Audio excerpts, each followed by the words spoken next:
തെരഞ്ഞെടുപ്പ് അടുത്ത് ഇരിക്കുന്ന സമയമാണ്. പലതരത്തിലുള്ള തന്ത്രങ്ങൾ രാഷ്ട്രീയ പാർട്ടികൾ മെനയുന്ന സാഹചര്യമാണ്. അതിലൊരു പ്രധാനപ്പെട്ട വാർത്തയിലേക്കാണ് നമ്മൾ പോകുന്നത്.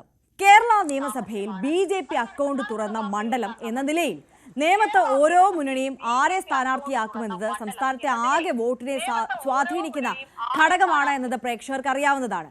കഴിഞ്ഞ തവണ ഇടത് വലത് മുന്നണികൾ ചേർന്ന് പൂട്ടിയ അക്കൗണ്ട് തുറക്കാൻ സംസ്ഥാന പ്രസിഡന്റ് രാജീവ് ചന്ദ്രശേഖറെ തന്നെ ഇറക്കാനാണ് BJPയുടെ ആലോചന.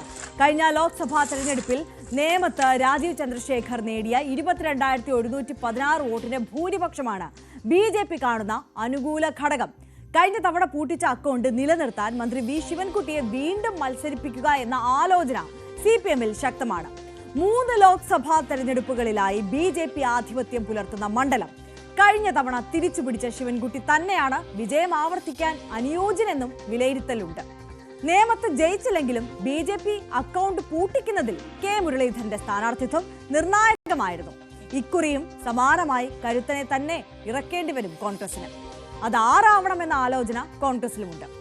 അപ്പോൾ ഈ വിഷയമാണ് നമ്മൾ വിശദമായി പരിശോധിക്കാൻ പോകുന്നത്. നമുക്കൊപ്പം G ശ്രീജിത്തും VV അരുണും MG മിഥുനുമുണ്ട്. ആദ്യം ഞാൻ VV അരുണിലേക്ക് പോവുകയാണ്. അരുൺ, നമുക്കറിയാം തദ്ദേശ തെരഞ്ഞെടുപ്പിലൂടെ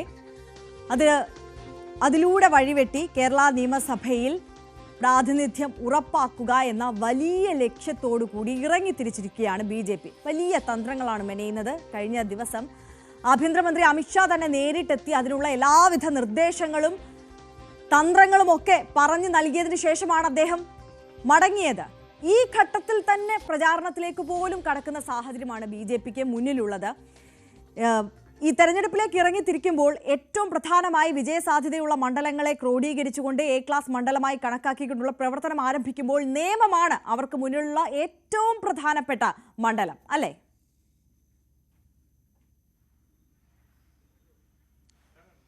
ആര്യ, BJPയെ സംബന്ധിച്ചിടത്തോളം നേമം പോലെ ഒരു വിജയസാധ്യതയുള്ള മണ്ഡലമില്ല. മറ്റു പല മണ്ഡലങ്ങളും അവർക്ക് A ക്ലാസ് മണ്ഡലമാണെങ്കിലും BJPക്ക് അടിസ്ഥാന വോട്ടുകൾ തന്നെ വിജയത്തിലേക്ക് എത്താൻ ആവശ്യമായ വോട്ടുള്ള ഏക മണ്ഡലം അത് നേമം തന്നെയാണ്. നേമത്താണ് അവരുടെ ഏറ്റവും അധികം വിജയസാധ്യത എക്കാലത്തും കണക്കുകൂട്ടിയിരുന്നത്. മാത്രമല്ല BJPക്ക് സംസ്ഥാന ചരിത്രത്തിൽ ആദ്യമായി നിയമസഭയിലേക്ക് വഴി തുറന്നത് അക്കൗണ്ട് തുറക്കാൻ സഹായിച്ചത് നേമമാണ്. O രാജഗോപാലിലൂടെ 2016. അതുകൊണ്ട് തന്നെ നേമം ജയിച്ചില്ലെങ്കിൽ മറ്റൊരിടവും ജയിക്കാൻ കഴിയില്ല എന്നൊരു വിശ്വാസം പോലും BJPക്ക് ഇപ്പോഴുമുണ്ട്.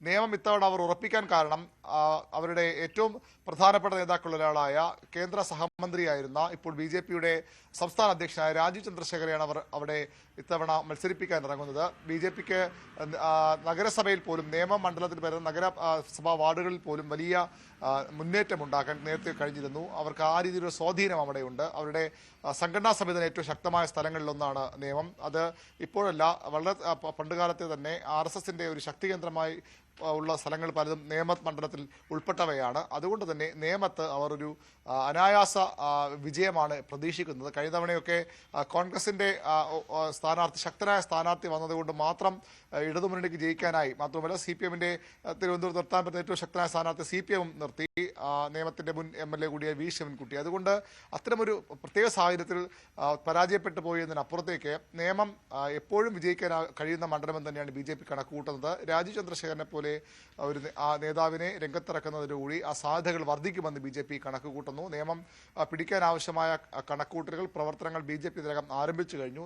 രാജീവ് ചന്ദ്രശേഖർ പല പരിപാടികളിലും നിയമ മണ്ഡലം കേന്ദ്രീകരിച്ച് പങ്കെടുക്കുന്നുണ്ട്. ലോക്സഭാ തെരഞ്ഞെടുപ്പിലുണ്ടാക്കിയ മുന്നേറ്റം കൂടി അവർ അതിൻ്റെ ഒരു പ്രതീക്ഷയുടെ അടിസ്ഥാനമായി കണക്ക് കൂട്ടുന്നു. ലോക്സഭാ തെരഞ്ഞെടുപ്പിലും നിയമം വലിയ മുന്നേറ്റം BJPക്ക് ലഭിച്ചിരുന്നു. അവിടെ ആ സമയത്ത് തന്നെ രാജീവ് ചന്ദ്രശേഖർ മണ്ഡലത്തിൽ സുപരിചിതനാണ്. ഏറ്റവും പ്രധാനം അവരുടെ സംഘടനാ സംവിധാനം തന്നെയാണ്. നിയമ മണ്ഡലത്തിൽ ശക്തമായ സംഘടനാ ശേഷിയും അടിസ്ഥാന വോട്ടുകളും.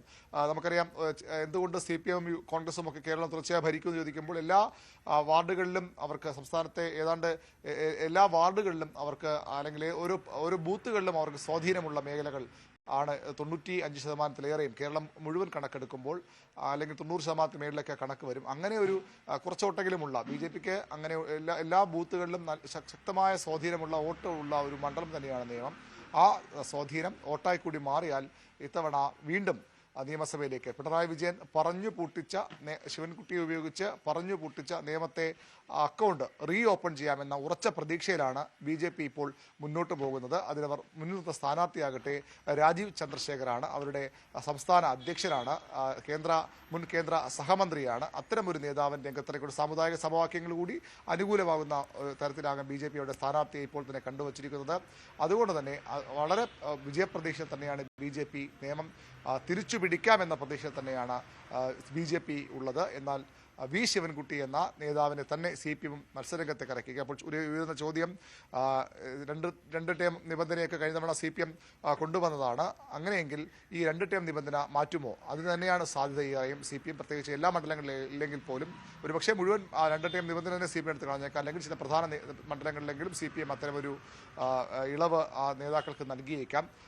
അതിലൊരു മണ്ഡലം തീർച്ചയായും നിയമമാകുമെന്ന് തന്നെയാണ് പ്രതീക്ഷിക്കപ്പെടുന്നത്. വി ശിവൻകുട്ടിയും വീണ്ടും മത്സരിക്കാൻ തയ്യാറെടുക്കുന്നതാണ് നമുക്ക് ലഭിക്കുന്ന വിവരം. ഏതായാലും വി ശിവൻകുട്ടി വന്നാൽ അവിടെ ഇത്തവണയും സീറ്റ് നിലനിർത്താമെന്ന പ്രതീക്ഷ CPMനുണ്ട്, ഇടത് കേന്ദ്രങ്ങൾക്കുണ്ട്. അതിന് അടിസ്ഥാനം ശിവൻകുട്ടിക്ക് മണ്ഡലത്തിലുള്ള രാഷ്ട്രീയത്തിനപ്പുറത്തേക്കുള്ള ബന്ധം തന്നെയാണ്. അത് ന്യൂനപക്ഷ വിഭാഗങ്ങൾക്കിടെ അദ്ദേഹത്തിന് സ്വീകാര്യതയുണ്ട്. ഇപ്പോൾ ഈ സമസ്ത വിഷയമൊക്കെ ചില അനിശ്ചിതത്വം ഉണ്ടാക്കുന്നുവെങ്കിലും നമുക്കറിയാം ഈ സംഘപരിവാർ അതിനെതിരായ പ്രതിഷേധം സംസ്ഥാനത്ത് CPMന് വലിയ മുന്നേറ്റം, ആ രീതിയിൽ രാഷ്ട്രീയ മുന്നേറ്റം ഉണ്ടായിക്കൊടുത്ത വിഷയം ഈ ഭാരതാംബ വിഷയമാണ്. ഭാരതാംബ വിഷയത്തിൽ വി ശിവൻകുട്ടി എടുത്ത ഒരു രാഷ്ട്രീയ സമീപനമുണ്ട്, രാഷ്ട്രീയ ലൈനുണ്ട്. അത് രാജ്ഭവനിൽ പോയി ഗവർണറെ വെല്ലുവിളിച്ച് അവിടെ നിന്ന് ഇറങ്ങി വരുന്നു. അതിൻ്റെ അടിസ്ഥാന വിഷയം ഭാരതാംബ വിഷയമാണ്. RSS ചിഹ്നങ്ങൾ, RSS അടയാളങ്ങൾ സംസ്ഥാനത്തെ എല്ലാ പൊതുവാക്കാൻ ശ്രമിക്കുമ്പോൾ അതിനെതിരെയുള്ള ഒരു പോരാട്ടമായി വി ശിവൻകുട്ടിയുടെ രാജ്ഭവൻ എപ്പിസോഡ് മാറിക്കഴിഞ്ഞു. അതുകൊണ്ട് തന്നെ അവിടെ അദ്ദേഹത്തിൻ്റെ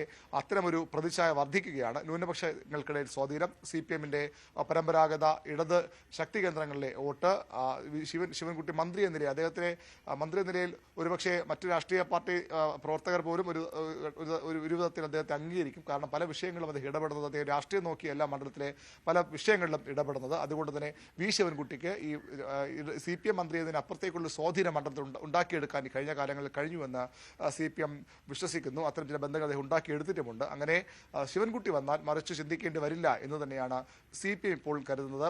BJPയുടെ പൂട്ടിച്ച അക്കൗണ്ട് ഇത്തവണയും പൂട്ടി തന്നെ കിടക്കും നിയമത്ത് എന്ന് CPM ഉറപ്പിക്കാൻ കാരണം വി ശിവൻകുട്ടി നേതാവിലുള്ള വിശ്വാസമാണ്. മറ്റു ചില പേരുകൾ, ആര്യ രാജേന്ദ്രൻ ഉൾപ്പെടെയുള്ള പേരുകൾ, മേയർ ആര്യ രാജേന്ദ്രൻ ഉൾപ്പെടെയുള്ള പേരുകൾ നേരത്തെ ആദ്യഘട്ട സജീവ ചർച്ചയിലുണ്ടായിരുന്നു. ശിവൻകുട്ടി മത്സരിച്ചെങ്കിൽ മാത്രമേ മറ്റു പേരുകളിലേക്ക് CPM പോവുകയുള്ളൂ.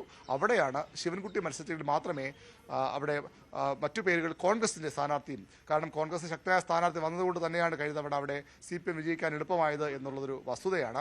അതെ, അതിലേക്കാണ് അരുൺ. അതായത് ഇപ്പോൾ LDF സ്ഥാനാർത്ഥി ജയിച്ചു എന്നതിനപ്പുറം CPMന് നിയമം നിലനിർത്തണമെന്നുണ്ടെങ്കിൽ ഓപ്പോസിറ്റ് നിൽക്കുന്ന കോൺഗ്രസ് സ്ഥാനാർത്ഥി അത് ആരായിരിക്കും എന്നുള്ളത് ഈ ഘട്ടത്തിൽ ഏറെ നിർണായകമാണ്. കഴിഞ്ഞ തവണയും കോൺഗ്രസിന്റെ കരുത്തനായ സ്ഥാനാർത്ഥി ഉള്ളതുകൊണ്ട് മാത്രമാണ് BJPക്ക് അവിടെ പിന്നോട്ട് പോവാൻ ആയത്, അല്ലെങ്കിൽ പിന്നോട്ട് പോയതും CPM